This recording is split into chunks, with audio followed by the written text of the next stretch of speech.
Le 8e paragraphe du chapitre Transformation acido-basique, dosage acido-basique par mesure du pH. On prend l'exemple du dosage d'un acide qui se dissout partiellement dans l'eau, qui est l'acide éthanoïque, CH3COH, avec une base qui se dissout totalement dans l'eau. L'exemple, c'est de l'hydroxyde de sodium. Le montage expérimental pour effectuer ce dosage. La solution à doser, ou bien à titrer, est dans un bécher. La solution titrante, ou bien dosante, est dans une burette. On utilise un agitateur magnétique pour agiter la solution.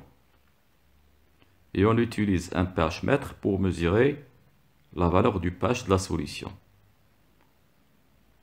en remplaçant du pH mètre dans la solution. Et pour exploiter cette étude expérimentale, je vous donne des données. La concentration de la solution dosante qui est dans la burette, le volume de l'acide, 20 ml, le volume dans le bécher, la concentration de l'acide qui est dans le bécher, c'est-à-dire la solution dosée, est inconnue. On verse progressivement une solution basique, eh bien c'est la solution d'hydroxyde de sodium, et on relève les valeurs du pH à chaque ajout d'un volume VB de cette solution. Et on enregistre les mesures dans un tableau de mesure.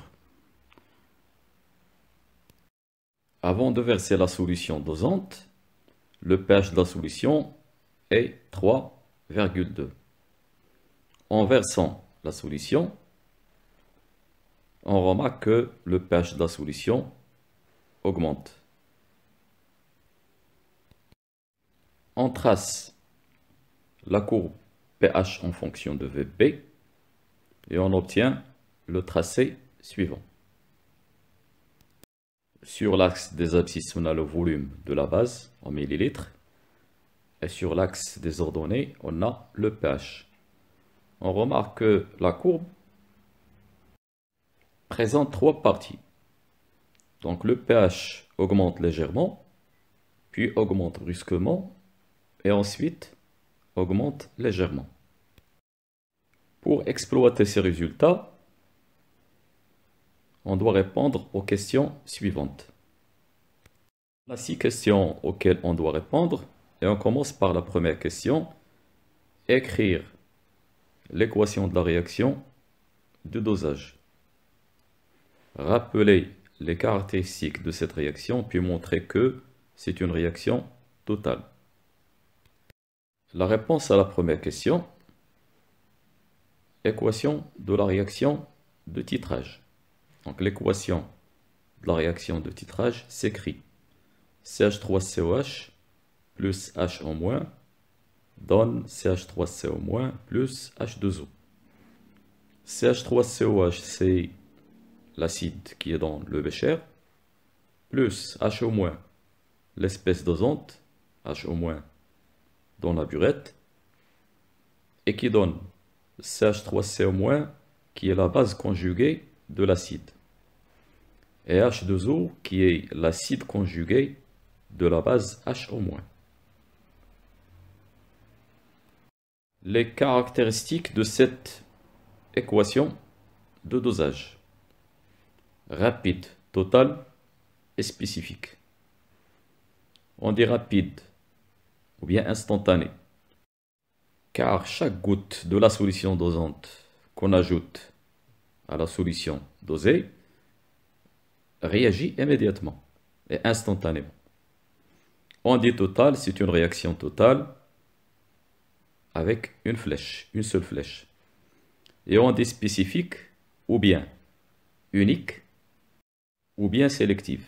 Donc la signification de ces termes, c'est que l'espèce dosante réagit spécialement avec CH3COH. Elle ne réagit pas avec d'autres acides, par exemple avec H3O+. Et toujours dans la même question, on veut montrer que cette réaction est une réaction totale.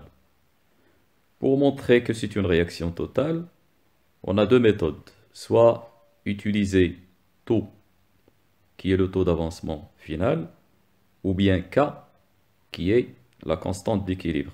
On va utiliser K, qui est QR, à l'équilibre de cette réaction. Donc K égale QR à l'équilibre de cette réaction. Donc il est égal concentration de CH3CO- divisé par les concentrations des deux réactifs. Je multiplie par H3 et je divise par H3.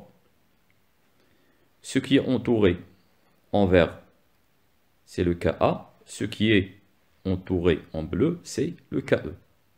Donc égal Ka divisé par Ke. On a là, à la fin de cette exploitation, les données pKa du couple CH3COH CH3CO- est égal à 4,8. Ke égale 10 puissance moins 14 à 25 degrés Celsius.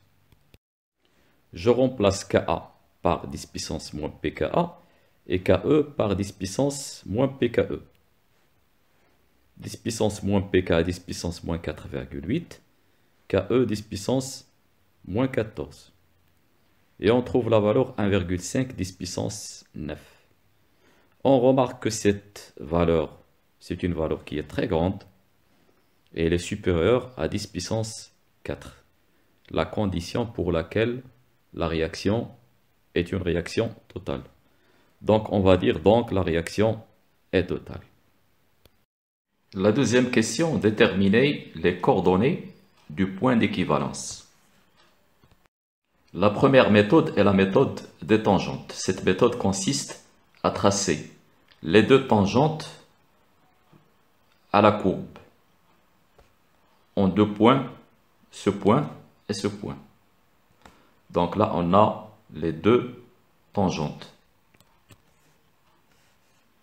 qui sont parallèles. On trace les deux perpendiculaires aux deux tangentes. Donc là, on a un angle droit. Puis je trace la droite en vert qui est parallèle aux deux autres tangentes et qui est à la même distance. Cette droite coupe la courbe au point E qu'on appelle point d'équivalence. Les coordonnées de ce point sont, dans notre cas, pour le volume, c'est 10 ml et pour le pH, 8,3. La deuxième méthode est la méthode de la dérivée. On utilise la courbe qui est en bleu. Cette courbe, c'est la dérivée du pH par rapport à VB. C'est-à-dire, c'est la dérivée de la courbe rouge. Donc, la dérivée de la courbe rouge nous donne la courbe bleue. Pour déterminer le point d'équivalence, on cherche l'abscisse de ce pic. Dans notre cas, c'est 10. Donc, si on trace une droite verticale qui passe par ce pic, elle va couper la droite en un certain point. L'ordonnée de ce point est le pH à l'équivalence. Et là, on a le volume à l'équivalence, le volume de la base à l'équivalence. Donc, pour répondre à la deuxième question, pour déterminer le point d'équivalence, on utilise soit la méthode des tangentes ou bien la méthode de la dérivée de dPH sur dVP par schéma. Graphiquement, on a obtenu les coordonnées du point d'équivalence. VBE est égal à 10 ml et PHE est égal à 8,3.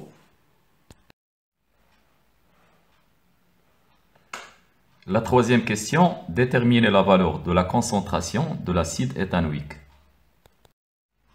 Pour calculer la concentration de l'acide, on utilise la relation à l'équivalence. On a CaVa égale CB VBE. Donc, Ca égale à CB VBE divisé par VA.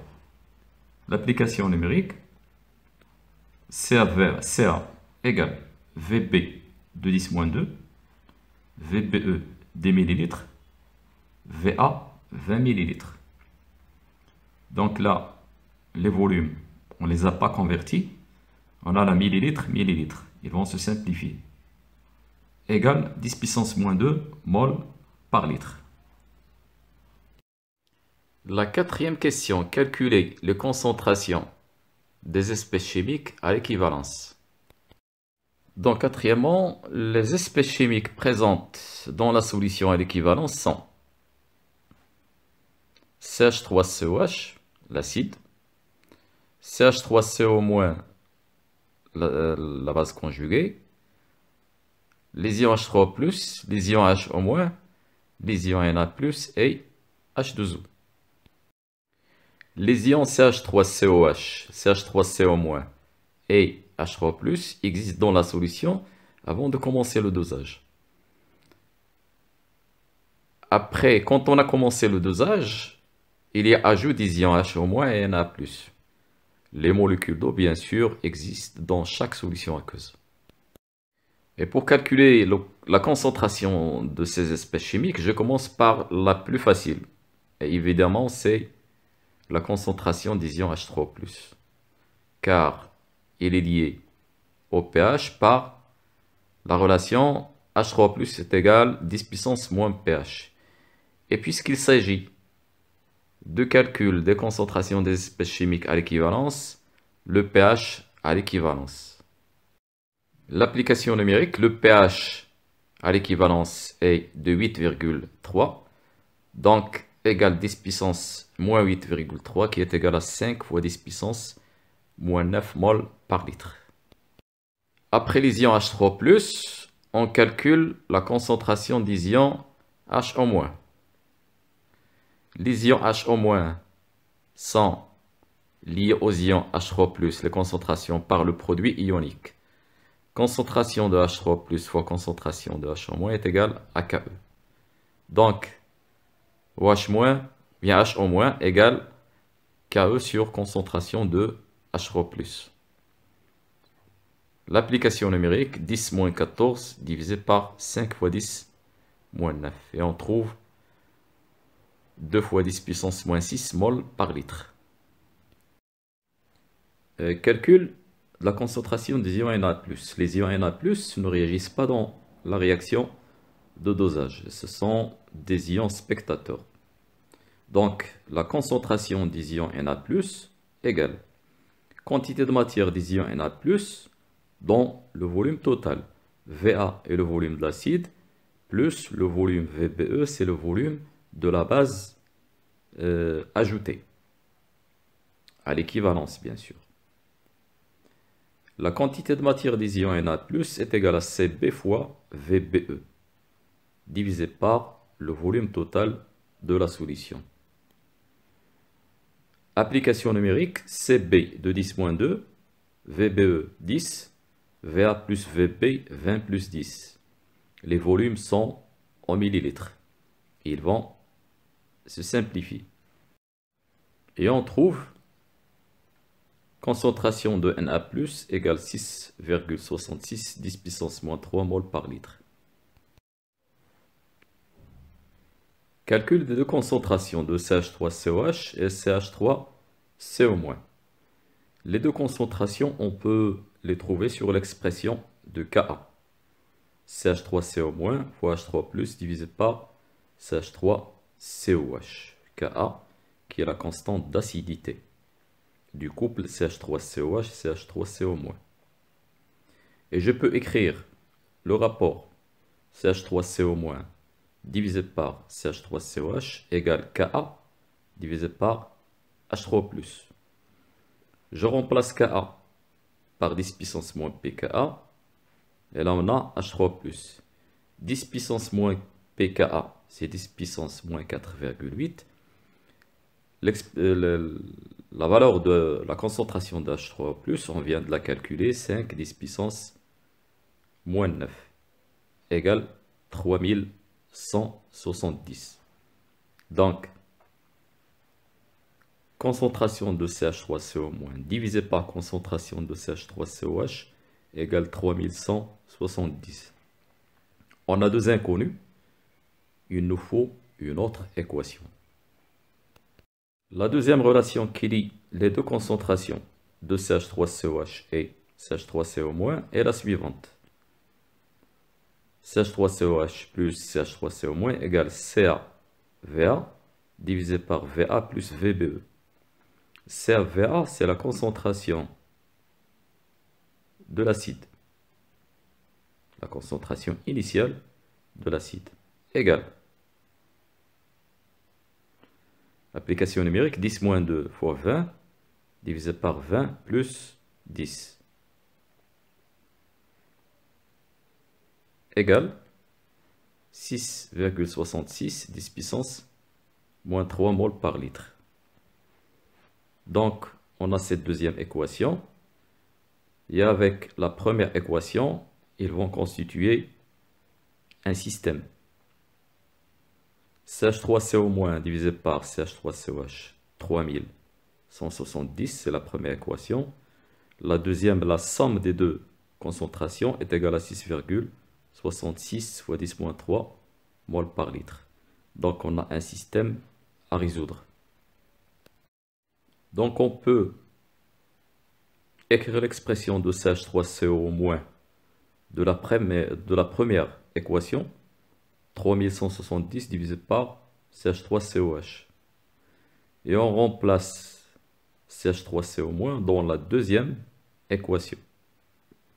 Et on trouve la valeur 6,66 10 moins 3 moles par litre. Donc la concentration de CH3COH égale 6,66 10 moins 3 divisé par 3171, qui est égal à 2,1 10 moins 6 moles par litre. Et d'après la deuxième équation, la concentration de CH3COH égale 6,66 10 moins 6 moins la concentration de CH3COH. L'application numérique donne 6,65 10 moins 3 moles par litre. La cinquième question, déterminer les coordonnées du point de demi-équivalence. Demi-équivalence, E1,5, qui a pour abscisse VBE sur 2 et pour ordonnée pH 1,5. Puis comparer pH 1,5 avec pKa du couple CH3COH CH3CO-.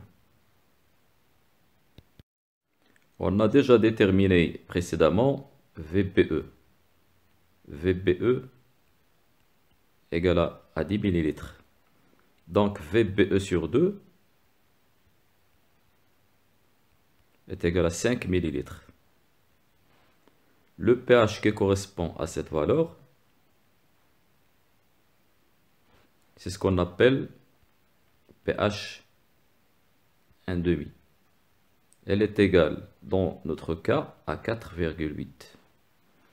Donc on remarque bien que pH 1,5 est égal à pKa. Le pKa est déjà donné dans l'exercice. Elle est de 4,8. La dernière question, représenter l'allure de la courbe pH en fonction de VA dans le cas du dosage d'une base par un acide. Donc dans ce cas, la solution dosée est la solution basique et on la dose à l'aide d'une solution acide.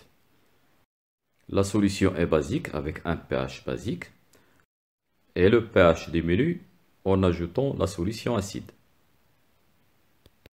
L'avant-dernier paragraphe, le paragraphe 9, dosage en utilisant un indicateur coloré. Le principe de ce dosage. Lorsque le mélange change de teinte, on arrête l'ajout de la solution dosante. Donc là, on dit qu'on a atteint l'équivalence. Choix de l'indicateur coloré. Pour qu'un indicateur coloré soit convenable, il faut que sa zone de virage contienne la valeur pH. Donc la valeur pH, elle doit être dans l'intervalle de la zone de virage.